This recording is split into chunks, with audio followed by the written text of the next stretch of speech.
Hai Sobat Sukses, kembali ketemu dengan saya, Deddy Sidarta. Kali ini saya akan membahas tentang investasi yang baik untuk Anda menghadapi resesi di 2023 setelah yang satu ini.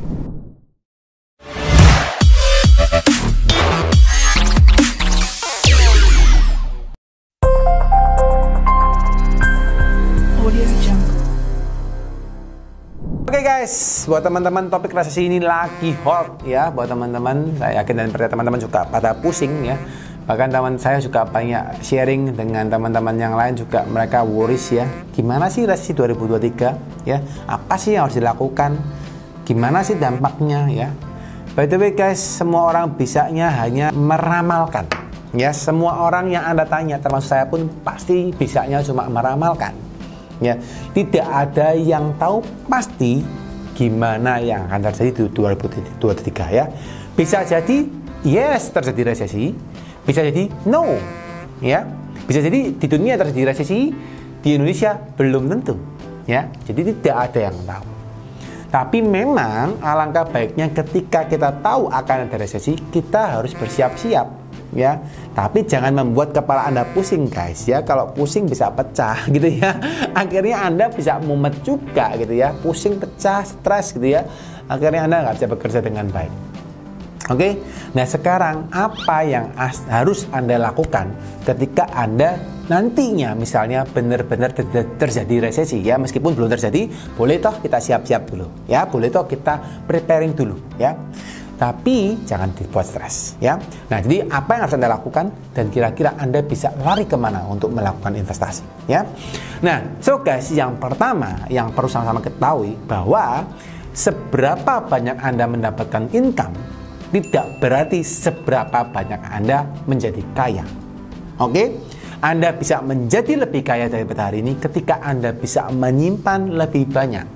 Ini satu clue, satu notes yang perlu Anda camkan, bahwa berapapun besar penghasilan Anda, berapapun besar gaji Anda, ya, tidak menjamin Anda bisa makmur. Ya, kalau Anda boros. Saya sering melakukan training terhadap finansial keuangan pribadi ya, personal gitu ya.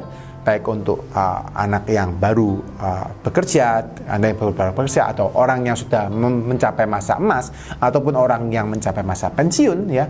Selalu saya ngomongkan bahwa atur dulu, kelola dulu pengeluaran Anda.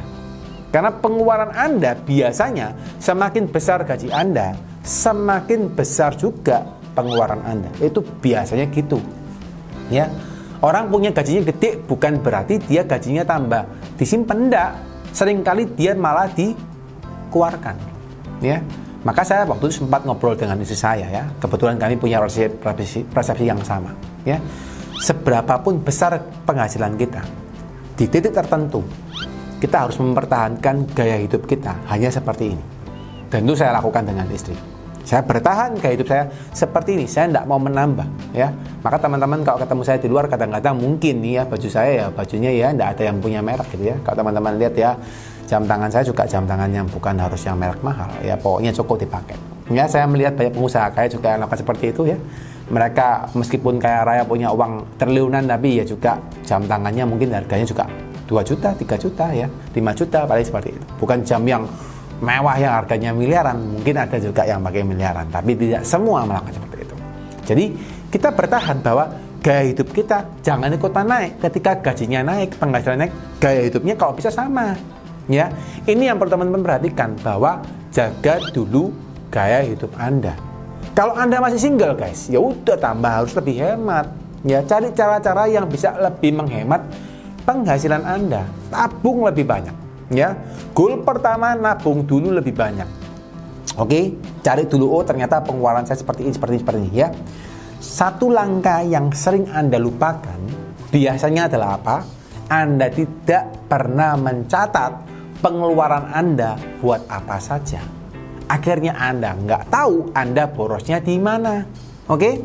Jadi untuk Anda sebagai pengusaha ataupun personal ya, kalau Anda pengen tahu supaya bisa berhemat, catat dulu dong pengeluaran Anda ya. Pakai aplikasi kayak di handphone gitu ya, atau Anda pakai buku kayak, ya terserah Anda ya. Kalau gampang pakai aplikasi, cari aplikasi di Google Store atau Play Store gitu ya, atau App Store gitu ya, banyak ya.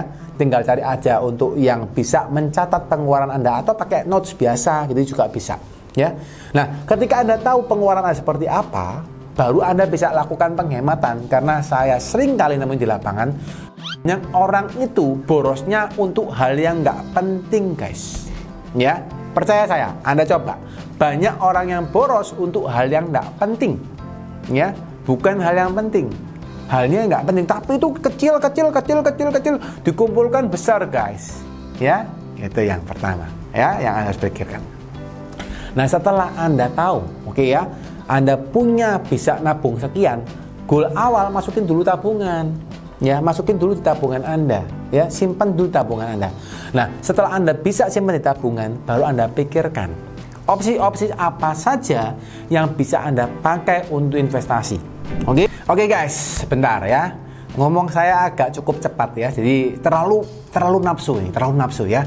Supaya saya enggak terlalu capek juga ngomongnya, saya segarkan dulu ya dengan air minum dari Cheers ya. Saya minum dulu supaya ini bisa menyehatkan saya dan tentunya pasti akan menyehatkan Anda ya, supaya kita waktu ngomong tenggorokannya tidak tidak kering ya.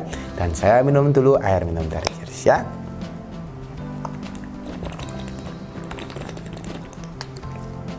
Wah, enak ya. pH-nya di atas 8,5 guys. Jadi ini pasti menyehatkan saya dan akan menyehatkan Anda. By the way teman-teman, saya nggak akan jelaskan satu persatu secara detail ya, karena saya juga nggak lagi jualan apa-apa di YouTube kali ini ya. Yang teman-teman perlu perhatikan, semua investasi itu ada plus dan minus ya, ada positif dan ada negatifnya. Oke? Jadi kalau misalnya Anda mau investasi di satu hal tertentu, pasti ada namanya faktor untung, faktor keuntungan, dan ada faktor resiko. Nah, sekarang tinggal Anda lihat. Kalau di prinsip ekonomi selalu ngomong high risk, high return. Oke? Resiko besar, keuntungan besar. Ya. Resiko kecil, keuntungan kecil. Oke? Tapi itu dulu, guys. Ya. Kalau prinsip saya sekarang, high return juga belum tentu high risk. Ya. Keuntungan besar belum tentu resiko besar. Ya. Low return belum juga tentu low risk. Keuntungan kecil belum tentu juga low risk. Karena sekarang zamannya serba berubah. Teman-teman boleh pakai prinsip itu, tapi kalau menurut saya sekarang sudah ganti. Ya, Anda bisa mendapatkan keuntungan besar dengan resiko yang lebih kecil kalau Anda tahu caranya. Ya, kalau Anda tahu caranya. Ya, misalnya Anda pakar, ini ngomong kita diversifikasi investasi, oke? Diversifikasi investasi macam-macam ya, deposito bisa, repo MTN bisa, obligasi bisa, sukuk bisa, emas bisa, properti bisa gitu ya, saham bisa, reksadana bisa, unit link bisa, macam-macam. Ya. Tapi kalau Anda tidak pakar di sana, apapun itu, Anda hanya masuk saja, ya sudah. Ya, bisa jadi low risk, low return. Bisa jadi low return, high risk juga bisa. Ya. Karena Anda nggak ngerti, misal saja Anda masukkan ke lembaga tertentu, simpan pinjam, ya Anda masukkan ke lembaga tertentu, juga dia nggak besar-besar amat, misalnya returnnya setahun misalnya ngomonglah 8%, ya, tapi ternyata dia kabur, hilang gitu ya, hilang, uangnya diambil, ya udah, ya kan, low risk, low return, ya kan, untungnya kecil, tapi high risk juga bisa kan, ya, misal saja seperti itu. Anda masukkan di obligasi ya. Salah ngambil obligasi, tapi kalau obligasinya pemerintah relatif aman, oke? Tapi kalau obligasi yang lain saya belum tahu, kan gitu ya. Kan juga perlu teman-teman perhatikan, obligasi pemerintah bagus, obligasi yang lain belum tentu. MTN atau repo, kelihatannya bagus nih, tapi ngambilnya salah, ya. Saya juga pernah dapat repo yang salah gitu ya. Jadi saya juga pernah ngalamin apa yang Anda alamin. Mungkin teman-teman yang pernah terkena tipu atau terkena rugi di investasi ya, itu banyak yang terjadi. Ya, dan saya pun ngalamin, bukan hanya Anda. Tapi kita belajar teman-teman, ya. Forex, kalau pintar di forex 1 minggu bisa untung puluhan persen, ya. Nggak sampai setahun sudah balik modal, bisa. Tapi kalau yang nggak ngerti, rugi puluhan miliar atau miliaran dalam tempo 1 bulan juga banyak. Ya, kembali lagi teman-teman, harus pandai-pandai menganalisa uang. ya.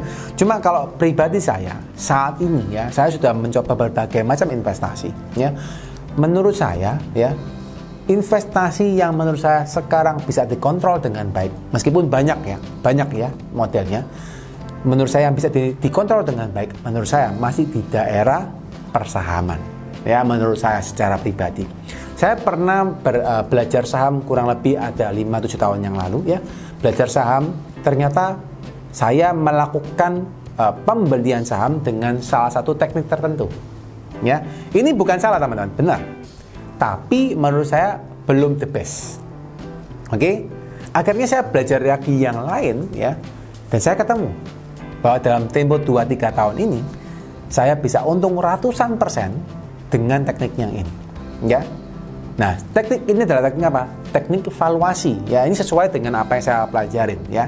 Saya memang bergerak di industri keuangan. Saya bergerak di industri jasa konsultasi keuangan. Ya, meskipun saya juga punya beberapa bisnis yang lain, ya. Nah, ketika saya melihat suatu perusahaan, selalu saya melihat soal fundamental perusahaannya, baik atau buruk, ya. Dan saya lihat hitung perusahaannya, valuasi perusahaan ini bagus atau enggak, baru saya lempar ke investor, ya. Nah, ternyata saya kok nggak pernah belajar itu, padahal saya ngerjakan itu. Sampai saya belajar di satu komunitas tertentu, ya, saya diajari soal teknik valuasi ini, ya. Dan akhirnya saya baru belajar bahwa kalau misalnya masuk ke persahaman, harus lihat fundamental dan lihat soal valuasinya, ya. Dan itu saya bisa untung ratusan persen daripada itu, ya. By the way, hari ini saya nggak ngobrol soal itu teman-teman, karena ini ngomongnya soal bagaimana Anda menyikapinya, ya. Dan Anda bisa melakukan investasinya dalamnya. Anda boleh mendiversifikasi investasi tergantung daripada Anda yang inginkan. Tapi kalau saya, kebetulan saya sudah menemukan caranya melalui persahaman. Dan saya hari ini nggak jual apapun, saya nggak akan menjual apapun kepada Anda ya terkait dengan saham, karena saya juga bukan sekuritas ya. Tapi saya ngomong terkait dengan itu. Cuma saya rindu teman-teman, saya ingin mencoba untuk men-sharingkan kepada teman-teman bagaimana Anda bisa untung di saham. Ya, cuma saya tidak tahu apakah teman-teman sebagai audiens saya welcome to do ya, karena kondisinya sering kali kalau di tempat saya sering ngomong soal bisnis, soal keuangan ya, soal perpajakan terutama gitu ya. Kalau yang ngobrol soal pajak, ngomong soal pajak. Nah, saya rindu teman-teman, saya pengen sharing kepada Anda soal saham. Tapi saya pengen tahu apakah teman-teman welcome, wants to do or no ya. Kalau memang welcome atau mau, tolong silakan tulis di kolom komen ya. Ketik saya mau Kak, saya mau silakan Anda tulis saja saya mau ya. Jadi saya ngerti, oh ternyata Anda mau. Jadi saya akan coba rutin membuatkan konten soal saham terkait dengan apa yang saya pelajari. Jadi ini based on mind, based on apa yang saya lakukan ya. Jadi Anda bisa belajar dari prakteknya, bukan dari bahasa saya itu teorinya. Kalau teorinya semua orang bisa belajar, tapi saya pengen sharingkan ke Anda tentang praktek yang saya lakukan ya. Kurang lebih teman-teman seperti itu. Semoga video ini bisa memberikan Anda mindset dan inspirasi ya. Bagi yang happy dengan video ini, silahkan di-share ke teman-temannya dan di-like ya. Segitu teman-teman. Bagi teman-teman yang pengen bertanya juga silahkan tanya di kolom komen ya. Oke teman-teman, silahkan menonton video yang lain, dan semoga teman-teman selalu diberkati, selalu sehat dan selalu happy. Bye-bye.